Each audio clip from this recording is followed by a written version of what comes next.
Hi, this is Érika from Small Robot Studio. In my previous video, I described the preparation stages for this painting. Today, I'll guide you through the actual painting process of the final illustration. Make sure you start with the right size for your canvas. This is not something you can fix later. Plan accordingly to your final output. If you don't have a specific goal for your painting, choose where you want it to look best and go bigger. For screen resolution, I go double. My aim was a 2K monitor for this one, so I went for a 4K resolution. Most painting softwares have templates you can choose from and crop to your specific needs. For fine printing, start with the actual printing size in 300 dpi. To ensure you preserve details, I go at least 20% higher. You can simply increase the dpi to 360. Going higher than 20% can lead to unnecessarily big files that will compromise the software's performance. Note that 300 dpi is ideal for fine printing, but you can get away with as low as 150 in printing situations where insane detail is not required, like big prints seen from the distance. Also, print-on-demand places like Imprint will give you guidelines on the minimum and maximum pixel dimensions they use. We have the correct size, so let's get on to painting. By the way, this painting demo is in Procreate. I previously worked on my line work, which I set as the top layer with a low opacity. I'll also bring out my color study to pick colors easily. Now I'll make a layer for every different local color. The fish is a neutral yellow, that's one layer. The boots are a dark brown, another layer. The fox has dark eyes, the white patch, and the orange fur. So, it's a layer for each. You get the idea. As for the order of my layers, I'm painting first the main silhouette of the whole character and, with clip-in masks, connecting the silhouettes inside it. I will not go in much detail on the process because I already have a video on masking techniques. Don't worry if the colors look dull, we will work on them later. By the way, our Patreon supporters will have access to the PSD version of this painting to explore in detail the masking arrangements and the complete unedited time-lapse of the painting process. To access this material and other monthly rewards, join us at patreon.com/smallrobotstudio. For those already subscribed, thank you! Let's carry on.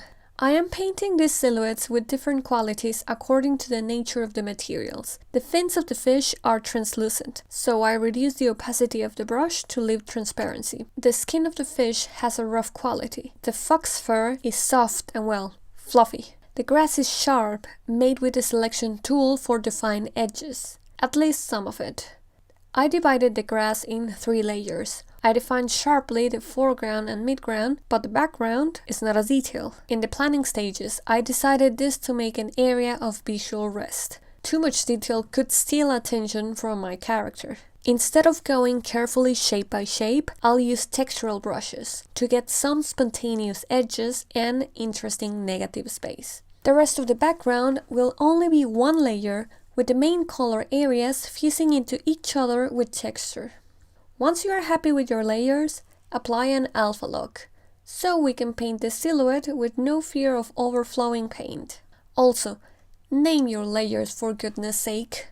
I know, this stage is tedious and not very exciting, but this workflow makes the next stages way faster and big changes a piece of cake. Now the fun begins. My priority is now 60% making colors interesting and 40% defining shapes of light and shadow. With textural brushes and around 85% opacity, I'll lay down random brush strokes, picking different colors for my reference. If I want more influence of one color in an area, maybe the color of the sky influencing the top of a shape, I'll pick a nice blue from the color panel, lower the opacity even more, and apply it so the color merges. The result is my base color with the influence of another color. If you don't lower the opacity enough, the blue might be too intense, and it will look wrong. Once I have some interesting colors in the canvas, I shift my focus into describing accurately the shapes of light and shadow. The kind of brush varies depending on the material I am working on. I have soft fur brushes that I only use for the fox, or chalk-like textures for the lips of the fish. I really like the loose textural qualities of the color study. So in my painting process, I try to balance realistic rendering with spontaneous brushwork. While working on this, I'm looking at the light and shadow study I previously did. Plus, to make sure that I'm achieving the value range I need, I make a black layer on top of everything and set it to color blending mode. Everything underneath these layers turns into grayscale, so I turn it on and off every once in a while to check my values and see what's working or not. Shifting our focus to the background, the brushwork is very simple. And since this is not an area that carries essential storytelling, I can be playful with abstract shapes. When painting, you can choose to paint directly on that original layer or create a new one on top. I personally like to paint on the base layer the diffuse light, and if there are more complicated lighting effects, like projected shadows, specular highlights, or glows, I do it in a separate layer. My thinking behind this is how to protect what I have already painted that I could potentially mess up with something new. When everything seems to be done, I'll create an extra layer on top and play even more with my brushwork. I love the idea of concealed edges. In this brilliant painting by Hu China, when I focus on the hand, I see that only some areas have sharp edges. These sharp edges turn into softer ones and eventually they get completely lost. We don't have to define every single edge. If the information is not essential, it's a chance to have some lost edges. So that's what I'm doing with my brushwork right now, looking for non-critical areas that could look more interesting with lost brushwork. After that, I'll throw in some accents of saturated color as some final extra spice.